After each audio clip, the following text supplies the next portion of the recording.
कल्पना करिए, क्या कोई जामा मस्जिद में कभी हनुमान चालीसा का पाठ कर पाएगा? क्या समाजवादी पार्टी और कांग्रेस करवा पाएगी? अगर नहीं करा पाएगी तो ये पाप क्यों करवाया गया था? अयोध्या में हनुमानगढ़ी की सीढ़ियों पर नमाज पढ़वाने का पाप क्यों करवाया गया था? असल मकसद था कि अखिलेश यादव सहित अपोजिशन के जो भी लोग चंदा चोरी के मामले को लेकर के भारतीय जनता पार्टी पर हमलावर हैं, उनको जवाब दिया जा सके। कि योगी आदित्यनाथ की इस पूरे विषय में वही स्थिति है जब 1983 के वर्ल्ड कप, जब आप पर संकट आया है, आप पर आक्रमण हो रहे हैं, आपकी स्थिति कमजोर है, आप खोल करके लॉन्ग हैंडेड छक्का मार रहे हैं और एक साथ आपने बहुत अच्छी बात कही। मुझे लग रहा है कि एक साथ बीजेपी, आरएसएस, संघ, ये जो विकेट गिरना है ना, ये सबके विकेट गिर गए हैं। योगी कपिल देव बन करके मैदान में आ गए हैं। बहुत अच्छा एग्जाम्पल दिया आपने सर कि ज्ञानदास का लगाव थोड़ा समाजवादी, मुलायम सिंह से स्नेह था उनका, वहां के महंतों का मुलायम सिंह से बड़ा लगाव था। अखिलेश यादव मुख्यमंत्री थे तो अखिलेश यादव के घर में मैंने खुद बैठ करके उनका भाषण सुना है और उसमें उनका मुलायम प्रेम, समाजवादी प्रेम सबने देखा है।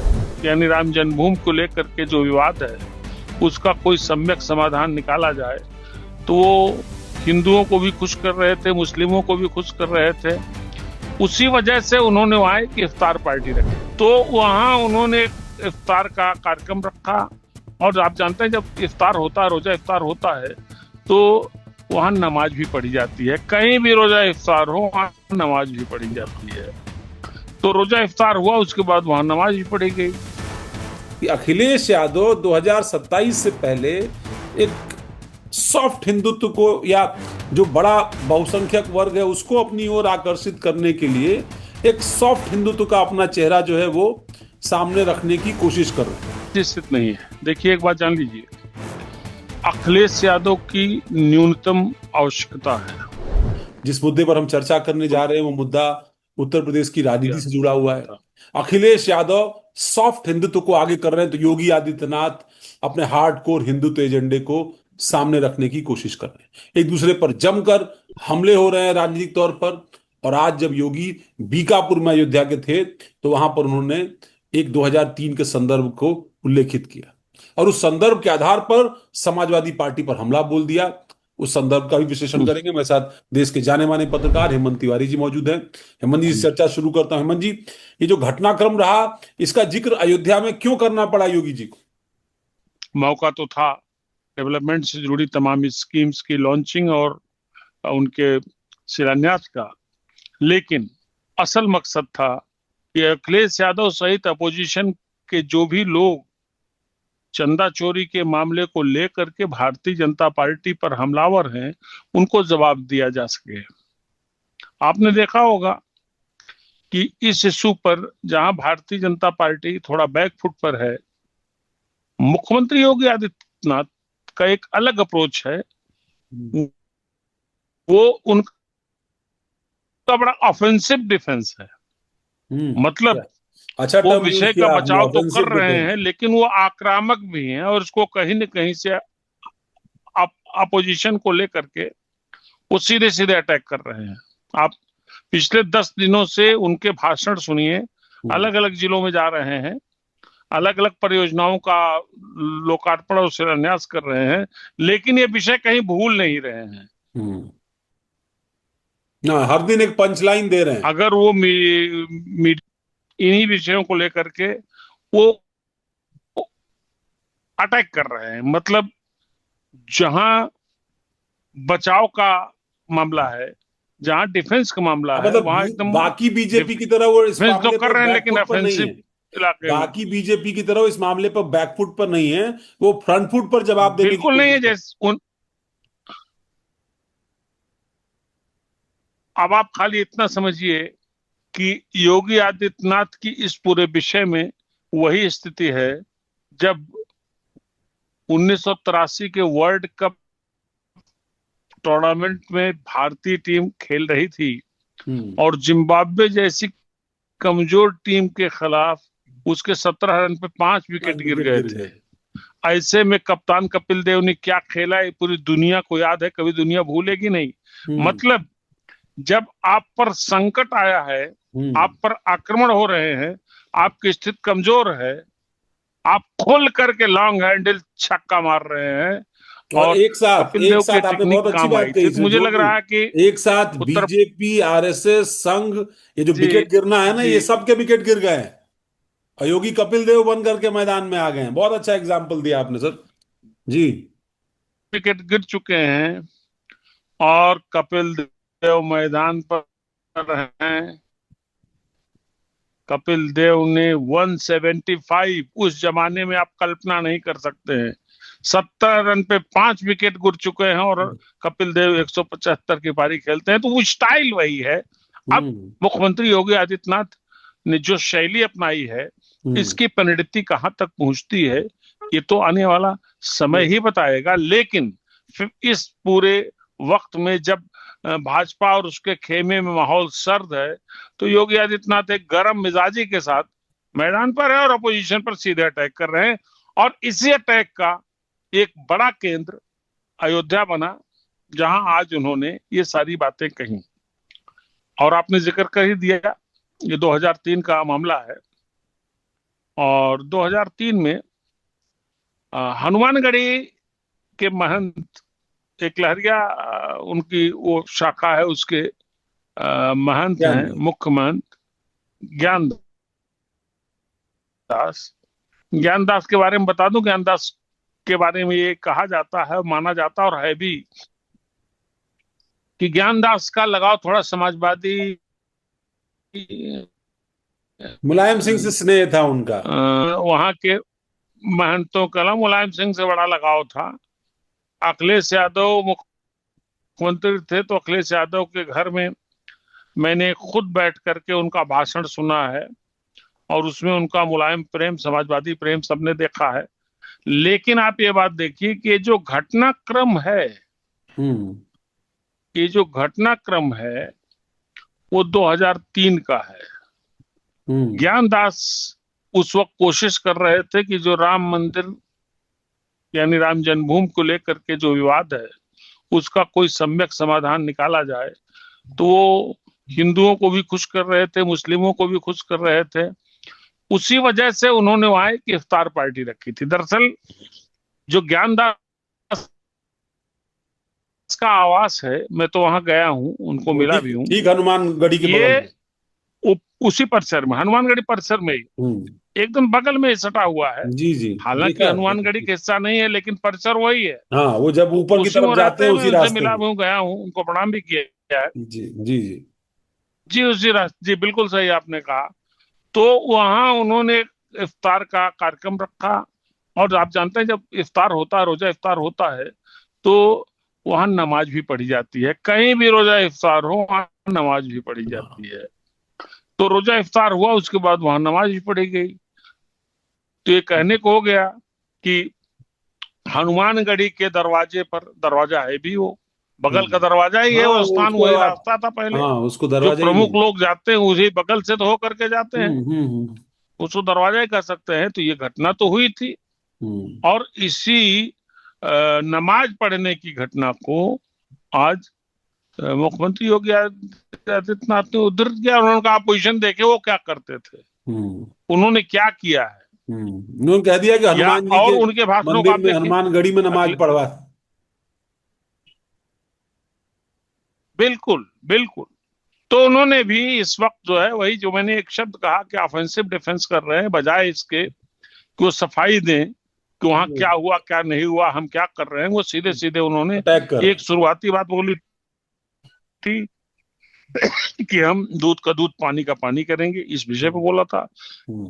और उसके बाद अब एकदम अटैकिंग मिजाज में है। और मुझे लगता है कि इस पूरे एपिसोड पर, जहां राष्ट्रीय स्वयंसेवक संघ की एक दूसरी योजना बनी है कि संघ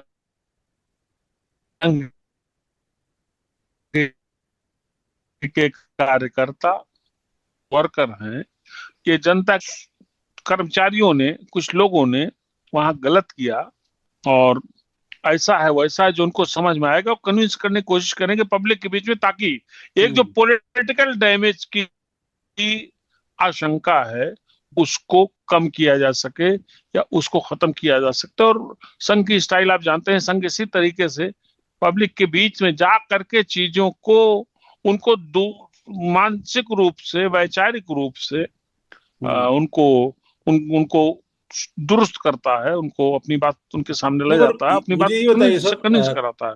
हेमंत जी, तो वो एक तरफ कुछ लोग ये कह रहे थे, क्या ये आयोजन हो पाया था? कुछ लोग ये कह रहे थे अपनी सफाई में कि आयोजन होने से पहले इतना बखेड़ा हो गया कि आयोजन से पीछे हटना पड़ा था हनुमानगढ़ी के जो महंत जी थे उनको। ऐसा हुआ था या हो पाया था इंसिडेंट?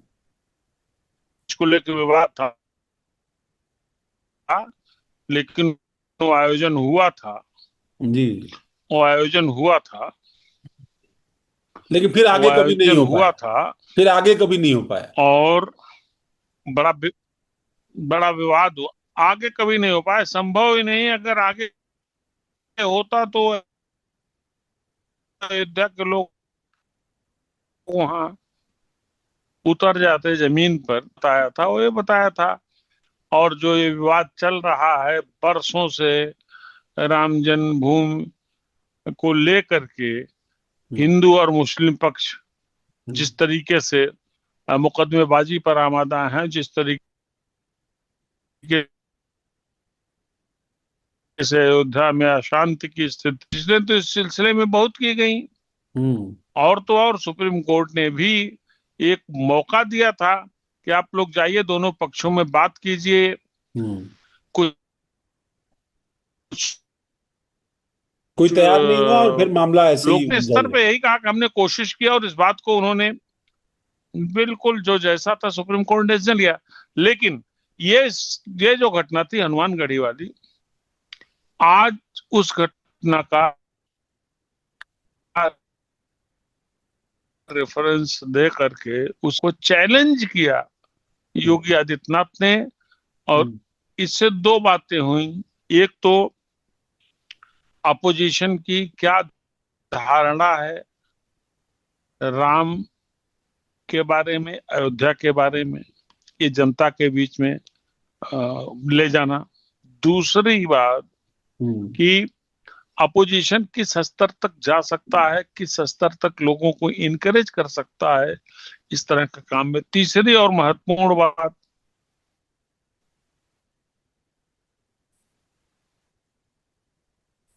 योगी और भाजपा का एजेंडा, मैं तो बार बार कहता हूं, ये कट्टर हिंदुत्व के पोस्टर बॉय हैं, कट्टर हिंदुत्व के एक तरीके से ब्रांड एम्बेसडर हैं, कट्टर हिंदुत्व के सबसे बड़े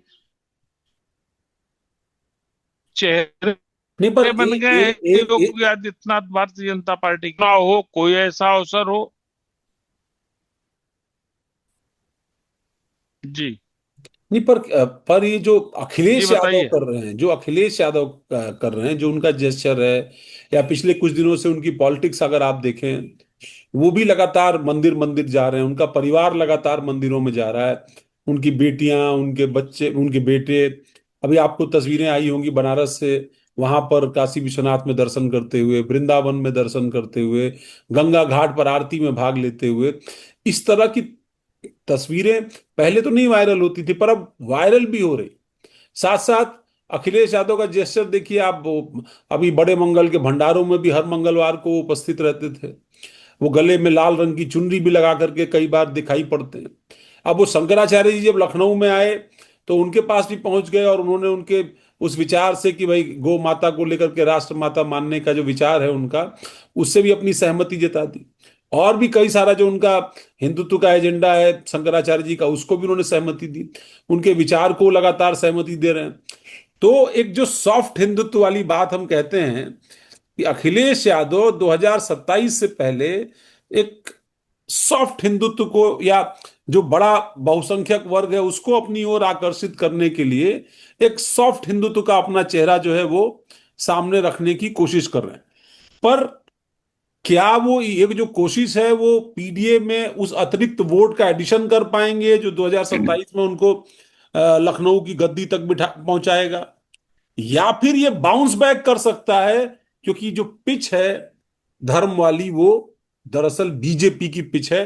आप आज अयोध्या में मामला तो गड़बड़ाया है तो आप धर्म वाली पिच पर अटैक कर पा रहे हैं, लेकिन सिद्धस्त तो बीजेपी वाले ही हैं इस पिच पर।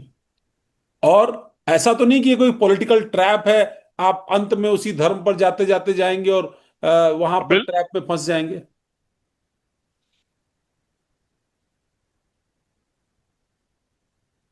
जी। नहीं, ऐसी स्थिति नहीं है। देखिए, एक बात जान लीजिए, अखिलेश यादव की न्यूनतम आवश्यकता है, बहुत बड़ी मजबूरी है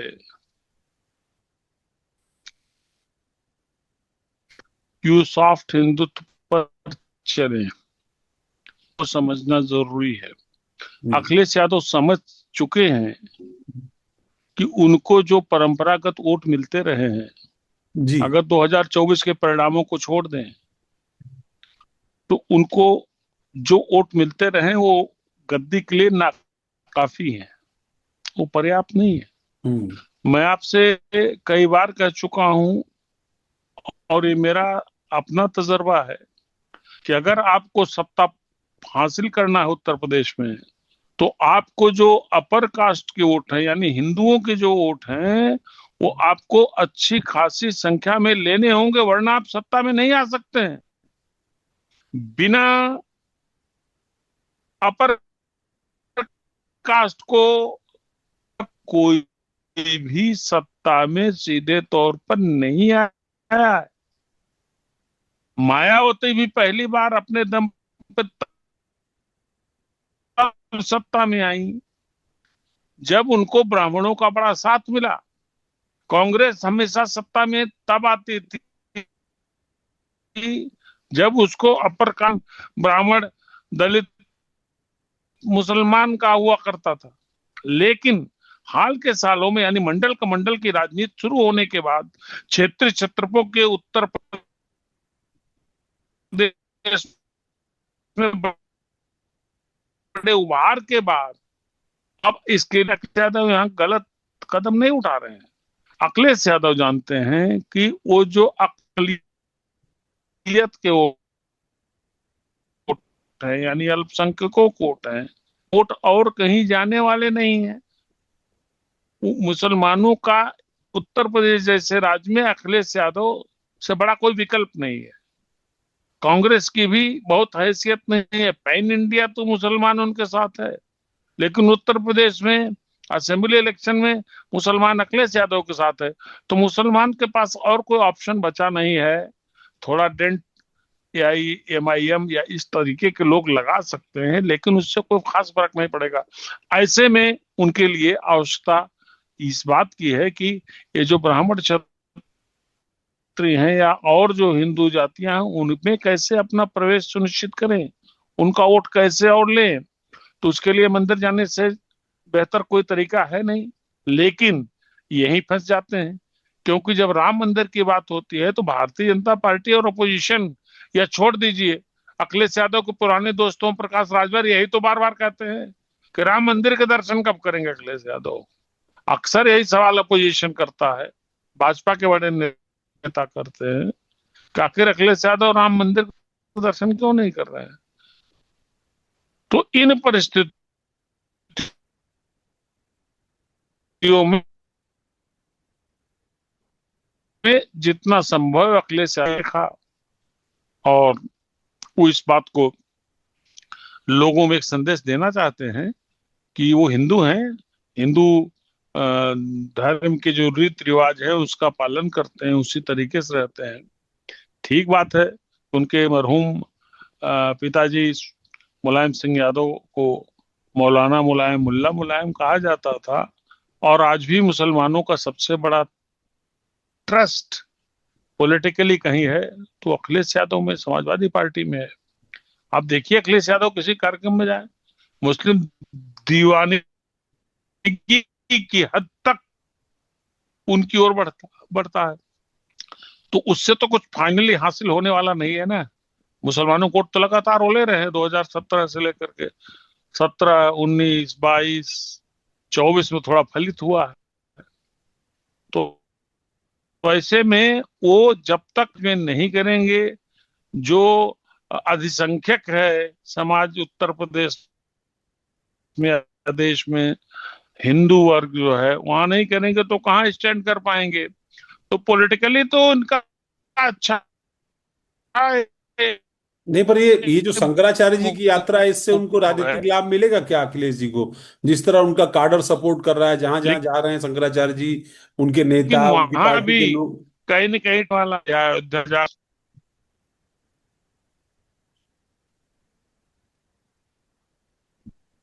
देखिए ये भी मैं दिलवाने वाले नहीं है, न शंकराचार्य इस बात को स्थापित कर सकते हैं कि अखिलेश यादव को हिंदुत्व में बहुत बड़ी आस्था है। हाँ, चूंकि शंकराचार्य हिंदुत्व और गौ माता की बात करते हैं, और शंकराचार्य के पास उनके चरणों में बैठ कर उनको प्रणाम करके अखिलेश यादव, वही मैंने कहा कि जैसे काशी विश्वनाथ धाम जाना या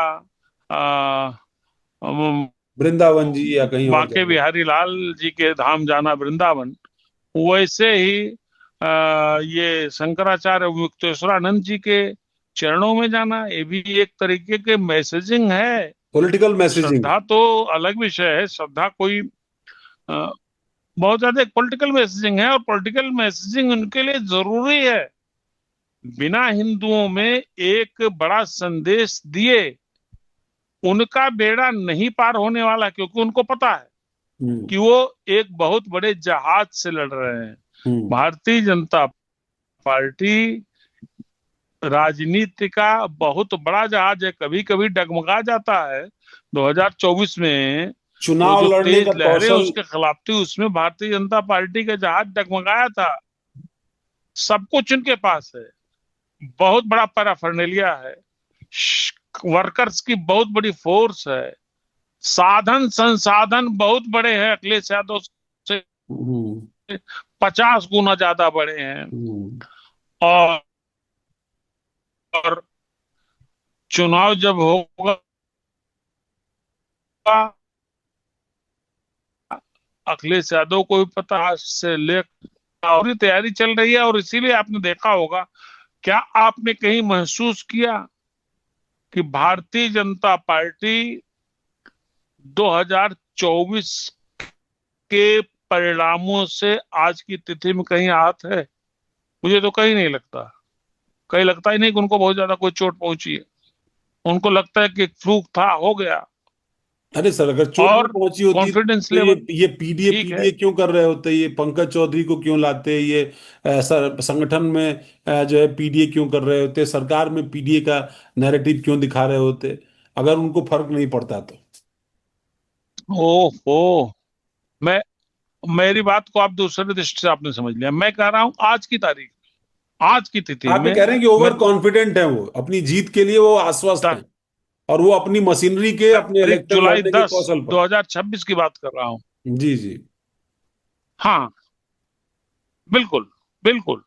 आपको मैं, मेरे कहने का अर्थ है कि आज जो अद्यतन स्थिति आज की तिथि की है, 10 जुलाई 2026 शाम को 7 बजे, आप किसी भाजपा के नेता से बात कर लीजिए, आप उनको 2024 के परिणामों से आहत नहीं देखेंगे, बल्कि इसके आप पीछे उनका बंगाल कॉन्फिडेंस और लेवल देखिए। इसके वो पीछे तो कह रहे बंगाल और हैं बिहार की हम जीत। बंगाल जीत के आए हैं, हम असम जीत के आए हैं। बिहार जीत के आए हैं। बिल्कुल बिल्कुल बिल्कुल सही कहा आपने, बिल्कुल। यही जी आत्मविश्वास है। तो खैर, जी बहुत बहुत धन्यवाद आपका इस चर्चा में जुड़ने के लिए। महत्वपूर्ण टॉपिक था। मैं चाहता था कि दर्शकों को आज ही ये बताया जाए कि आखिर ये घटनाक्रम क्या था, अयोध्या में क्या कुछ हुआ था, और अखिलेश यादव और योगी आदित्यनाथ का जो हिंदुत्व है वो किस तरीके का है। 2027 में हिंदू जनमानस किसके प्रति अपनी सहानुभूति रखेगा? उन योगी आदित्यनाथ के पक्ष में जो खुद हिंदुत्व के पोस्टर वो आए हैं, कट्टर हिंदुत्व ब्रांड है उनका, और वो खुद भगवा चोला पहनते हैं, एक मठ के महंत भी हैं, और एडमिनिस्ट्रेशन भी पिछले लंबे समय से, यानी करीब 9.5 सालों से उनके हाथ में है। या फिर अखिलेश यादव जो सौम्य हैं, व्यवहार कुशल हैं, एक बड़ी पार्टी का नेतृत्व कर रहे हैं, एक लेगेसी है, मुख्यमंत्री रह चुके हैं, विकास उन्मुख बातें करना चाहते हैं, उनका एक विजन है, मिशन है, और अब वो उस कसक को भी पूरा करना चाहते हैं जहां हिंदू जनमानस उनके प्रति एक सहानुभूति के भाव से देखे कि भाई इसको भी हमारी चिंता है, इसलिए ये गोमाता की बात कर रहा है, इसलिए ये दूसरी धार्मिक बात कर रहा है, ये राम मंदिर बनवा रहा है, ये मंगल के भंडारे में भी जा रहे हैं, इनके पत्नी बच्चे सब के सब एक जेस्चर दिखा रहे हैं। तो किसकी सहानुभूति किसकी तरफ रहेगी, इस पर हमारी नजर बनी रहेगी। आपसे फिर मिलेंगे एक नए मुद्दे पर, एक नए विमर्श के साथ। तब तक आप हमारा चैनल देखते रहिए, और आपको अगर वीडियो पसंद आया हो तो लाइक सब्सक्राइब करना बिल्कुल मत भूलिएगा। बहुत बहुत धन्यवाद। नमस्कार।